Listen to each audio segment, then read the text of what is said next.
Bonjour à toutes et à tous. À travers cette vidéo, nous allons voir une application du théorème de Pythagore.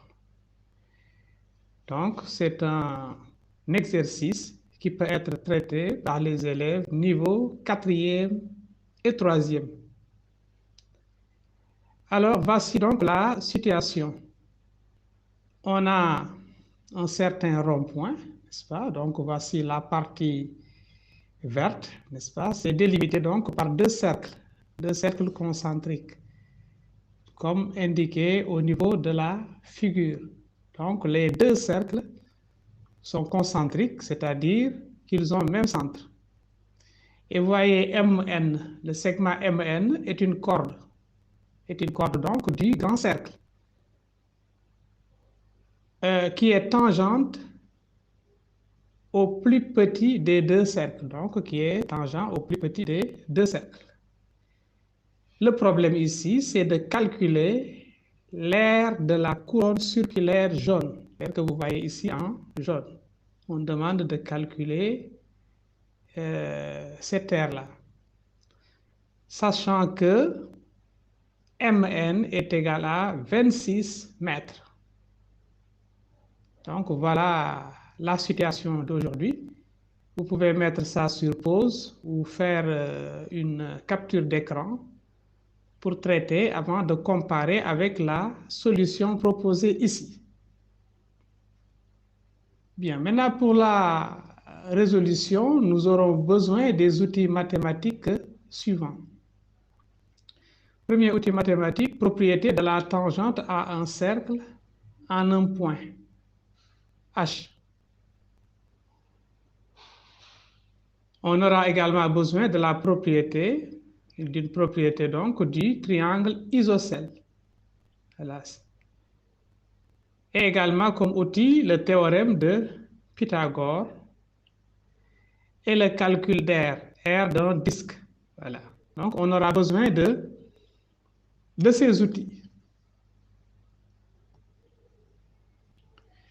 Bien, maintenant donc voici la situation. Nous avons les deux cercles concentriques, n'est-ce pas? Le centre donc c'est O et Mn vaut 26 mètres. C'est une corde donc du grand cercle.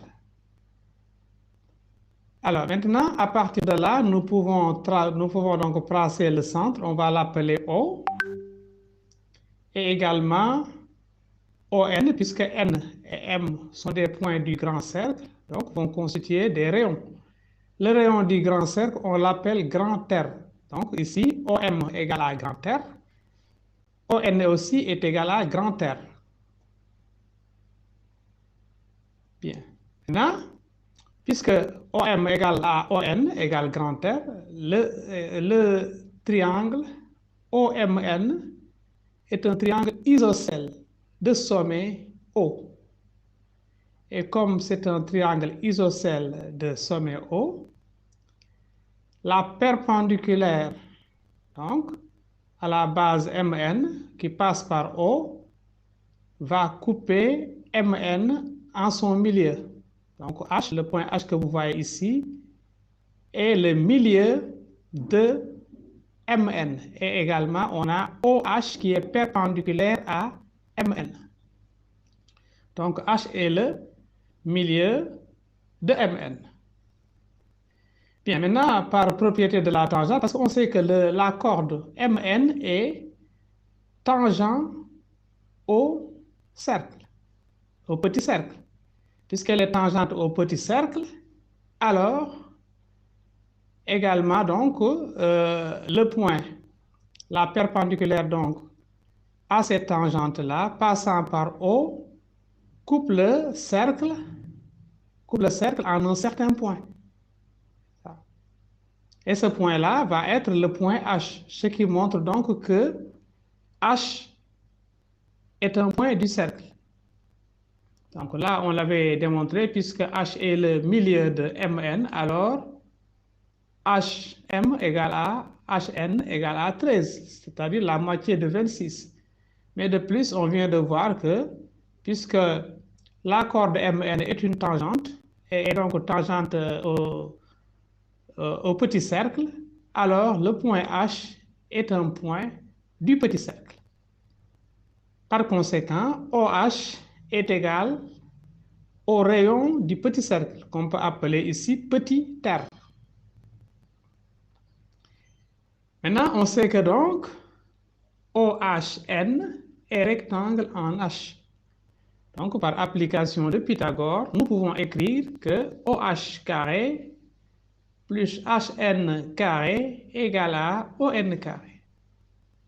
Ce qui implique donc que ON carré moins OH carré est égal à HN carré.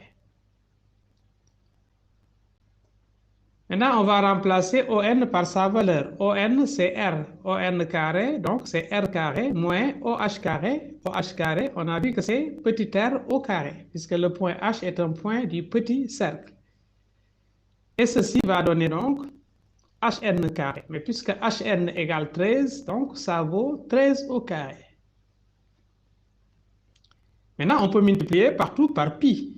Si on multiplie partout par pi, nous aurons pi r carré moins pi grand R carré, donc moins pi petit r carré est égal à 13 au carré fois pi. Voilà, mais pi grand R carré, c'est l'aire du grand cercle ou du grand disque, l'aire du grand cercle. Et pi r petit r carré, c'est l'aire du petit cercle. Donc, si on fait la différence de ces aires, on va trouver donc l'aire de la couronne. Par conséquent, l'aire de la couronne est égale à de la couronne jaune, donc est égal à donc 13 au carré pi. Mais 13 au carré pi, ça donne 169. Voilà, ici l'unité étant le mètre, donc on trouve 169 pi mètre carré. 169 pi mètre carré.